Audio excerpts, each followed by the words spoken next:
Warigiji Khalsa, Warigiji Fada. Ladies and gentlemen, welcome to another episode of Media Watch. I'm your host, Dr. Savi. Well, this week we've got a special show. We've been fortunate that we're in our third season, coming to an end, December 2016. And we thought we'd actually have a look at all the previous shows, just some snippets to show you some of the great guests that we've had and also some of the subjects that we've been discussing over the last year.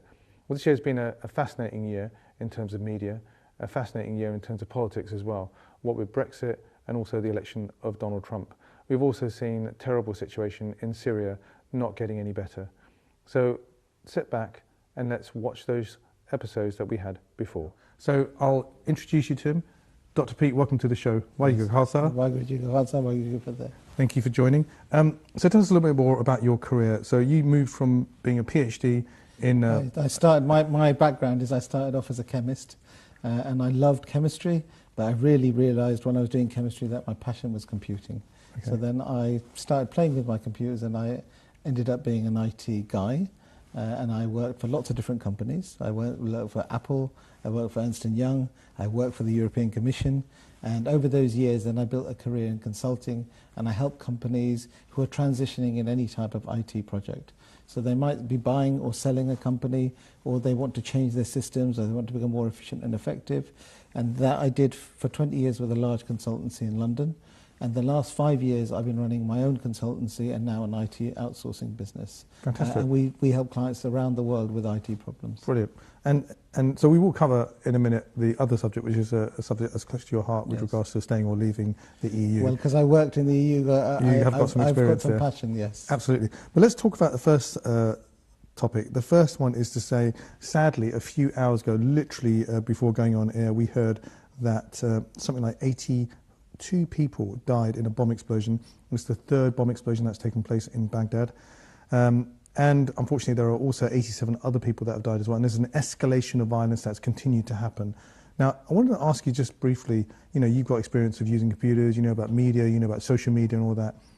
You know, when you see a situation where basically, sadly, something happens in France, and on Facebook, you'll find that people will change their Facebook pictures, their profiles to the flag. But then every day there's deaths going on all over the world and there's massive explosions.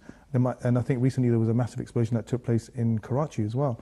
And we don't actually get to hear those headlines. We don't get to see those news items. Is it because life is worth differently in a far-off place than the UK? Is it media bias in your view? I think it's what the media think we want to hear. And, you know, a little local story here about the royal family is probably more important to them than the people who are far away who've died. And I think it's about how we compartmentalize different things in our life. If you had to really think about every case, it would be very difficult for people to handle.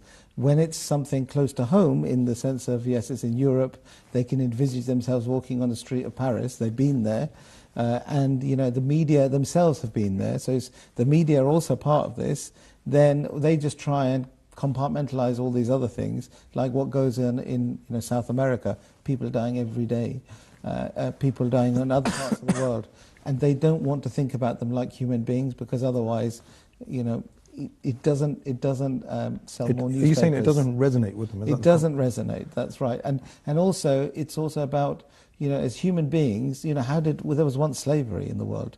Today we don't accept that slavery. There's still slavery. Yeah, well, yeah. True, but on the whole there isn't slavery. Right. But people, how do they treat other people? They disassociate them from being the same. They try and say that this is something like how we treat animals. Why do we treat dogs so well and we treat other ones that we slaughter so badly? It's the same thing. It's a human way of saying, I'm close to this, this is important, this is my family, or this is my kin. And unfortunately, I don't really blame anyone. This is in the nature of a human being. They behave like this. So let's talk about life in general, right? Yes. If you've got, I mean, and I think we were talking just before the show, you were saying, if there's a child, and we know that situation happened last year, that the child washed up on the shores, I think it was in Bodrum, in Turkey. But then, you know, there's hundreds of people that have died to try and cross to get away from the Syrian situation. Or, you know, I've seen a video footage of, you know, the people that actually, you know, get the money, they get on the boat, and they take them on the boat. They jump off the boat to swim back to shore, and the boat stops, running. The engine stops working, and eventually the dinghy actually sinks, and everyone dies. Yeah. I mean, this is a horrendous situation that we've spoken about on the show time and time again. So there's no value of that life that in people's minds, that they don't think that that's something that's important to them. I just think it's a kind of it's a safety mechanism in the human being that they don't want to think about that. And when you see a child, you look into that child's eye. With the Vietnam War, there were pictures, and there were so many other pictures that have moved people. And when they saw the boy washed up on shore, his eyes glint. And the father, that you can suddenly, you resonate. You feel that could be me. I mean, many years ago, you couldn't specialize in one thing. You had to do a broader thing. But because of the reach available through things like Instagram and the internet, you can actually pick a particular topic or subject and just focus all your energy and effort on that, and you'll be so surprised that there's so many people that would actually be interested in that. Imagine you go to a place where you say, yeah, I'm interested in scarves. You have got people who like to wear a scarf. So the internet allows it so that you can actually have one thing that you can focus all your energy and effort into. And if you get it right, if you get the kind of tribe, online tribe following, depending on the numbers you've created, then you can potentially get other big companies coming on board saying, well, let's put this out there. Because they know that you've got 1 million followers. Exactly. So they want to be part of that action. That's right. That's right. Just as example is the Sikh street style, the guy who was creating all the T-shirts. The T-shirts. He had the fashion. He was picked up by Samsung. That's the one, yes. Advert, Exactly. So he had something like, at the time, I think he had something like 84,000 followers on Facebook. And I think, remember, there was a billboard in the New York Times. That's right. Wasn't there? That's not right. New York Times, what am I talking about? It's actually in Times Square. Yes, yeah, that's right. So like he managed to get the following, he's got an online tribe, and because of that collateral, he's able to then put it out there, where these big companies come on board and say, well, he's got the reach, he's our marketing channel, so let's talk to him and get the message out there. Do you think the same is true to move it on to news and current affairs? Do you think the same is true for current affairs, that I remember watching, I think I mentioned this before a long time ago, that Jon Snow, who does the news, Channel 4 News, had done a lecture on media and who's controlling the news in terms of what the editorial is, right, and what kind of background they're from. Yes. So sometimes, certain news, certain ethnic news or Sikh news doesn't get into the mainstream, because certain people are choosing not to put that in place. Say, for example, the Birmingham to London cycle ride. It's taking place in 2 weeks' time. Okay, it's been going for 32 years. Now, that's a massive achievement from 250 riders who do a ton of charity work through the year. £72,000 is what they raised last year. But I know that, you might know that because you know about them, but the mainstream doesn't know about it. That's right. So how would they be able to generate greater interest if none of the newspapers are actually following that story? I'm actually taking part in the bike ride this year as well. Okay, I'll see you then. Yeah, definitely. So there is. I mean, I've been, I have been following the kind of online presence of what they have at the moment. There are massive improvements that can be made. There is. You have to basically create your online tribe. You have to get that online following, especially. Nowadays, it's that community, that online community, because they're the ones that are going to be your advocates. They're the ones that are going to push your message out there. Do you think anybody takes any notice? Because like in the House of Commons, you can actually have a debate if you get over a certain number of signatures. Yes. And I think recently there were 3 million signatures, but I think 57,000 of them were from some other country. Whereas you can put some controls in place that anybody who does actually go onto the petition site is actually from the United Kingdom.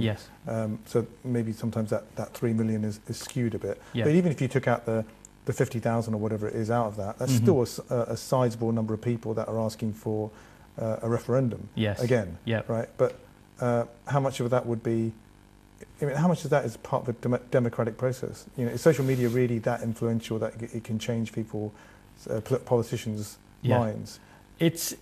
I think nowadays it is. I think there's a whole kind of there's plus and negative in the sense that social media is something that creates a buzz as well, but it can be influenced. It can be used in the wrong way. So you think there's a dark side as well? Absolutely.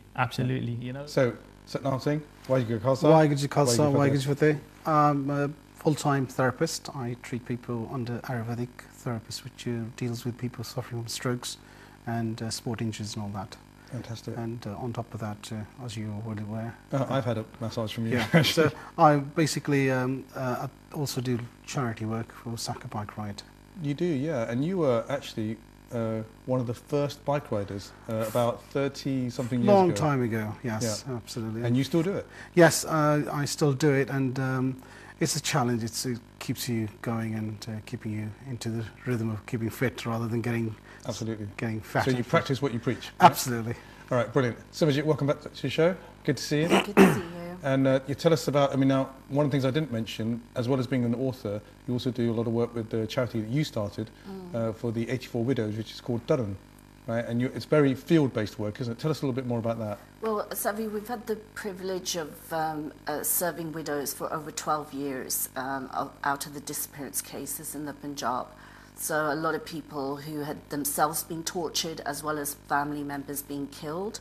And we've been providing open medical aid for 12 years. And then in the last year, we've had to restrict ourselves to the elderly just because of lack of resource, really. And it's quite interesting, recently a lot of police officers, retired, a bit late, have come out and actually have confirmed the false encounters and the torture that took place at that period.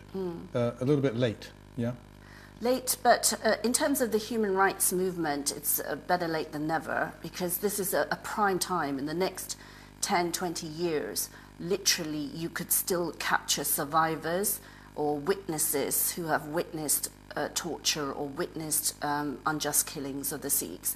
And globally, every human rights activist should be trying to capture that testimony as fast as possible. So interestingly, representatives from the EU as well as Turkey. Now, Turkey's not part of the EU, and they wanted to look at the unfortunate situation with the millions of people that are in theory in the future. There are hundreds of thousands that have come out already from Syria, but more people leaving. And we have discussed this a number of times before about why is it that neighbouring countries are not contributing and Europe seems to be the main, Germany, for example, is a classic case where they've said, come in, welcome, and we'll help you out. Now, there has been an agreement. I think an initial 3 billion euros has been allocated to handle more than 2 million expected refugees. So tell us a little bit about, I mean, I'll talk to you first, Satnam. Tell us, now your nickname is Tiger, by the way, so I have to stop myself from saying Tiger, but Satnam, tell us, what's your view on this? I know we've asked lots of other people who've come on the show before as well. It's a human tragedy happening, isn't it? It is indeed, but at the present time the situation is getting quite worse because the Turkish are not taking any responsibility at all. They seem to shut the borders. They're basically controlling, and they're sort of dominated by themselves, Right. and controlling over where the Europeans are basically trying to help the Syrians. But unfortunately, the situation's it's all politics basically playing with each other's. Who's going to get more money out of that? And that's what the Turkish are waiting to see. But, there are, we talk about borders. There's Macedonia border as well. People are closing up. So there's groups and groups of people. I mean, we've got a picture that we're showing up here where they're just kind of ending up in a great big pool of people where they're under-resourced in terms of supporting them. And then there's also minorities within the Turkish environment as well. I mean, they're going to get all this money. Do we think they're responsible to be able to spend that money in the right way to help people? Because what's the human rights track record for Turkey? I think the human rights record for Turkey is quite appalling. It's on par with what the Indians have done to the Sikhs. The Kurds as a group of people, they're a minority in Turkey, and there's 40 million nationwide, split between Iran, Iraq, Turkey and Syria. And even though the Kurdish rebels have been managing to create strongholds in Rojava and basically give sanctuary to minorities being persecuted by Islamic State, Turkey has actually been bombarding them directly. Now, the worst thing is that on a humanitarian level within Turkey, the southeast of Turkey, I got news, was that in the last 4 months, there's been a military occupation by Turkey further of the Kurdish area. So you've had instances where people have tried to go out for food with white flags, look for food, and they've been shot at. You've had hundreds of people bled to death. Are you saying that people are just shooting at them? The Turkish are. Yeah, Yeah, right. they are very much penalising and going after the Kurdish minority. Do you think their bankers deserve bonuses more than their base salary? I don't think so. I'd rather give that to a lot of the doctors and teachers out there that are having pay freezes. instead of bankers receiving them. And that's just one example. There's paternity leave, there's working hours, there's so many, from an employment law perspective, I know my sister can touch on it more, for staying in the EU than leaving. So I don't understand why. Because sometimes £38 or whatever it is, the differentials, you know, the money and stuff that people get. I mean, £38 is probably, you think, oh, that's £38. You know, you might go for a meal or whatever. For some people, for some other people, it may be the difference between getting heating or gas eating. or, you know, or getting something to eat by the end of the week. You know, we don't realise how difficult it is for certain people in this country. I mean, if you look at Ed Miliband, the former leader of the Labour Party that's now quite involved in the In campaign, his election standpoint was about food banks, and we've seen there's an exponential increase in the need for food banks.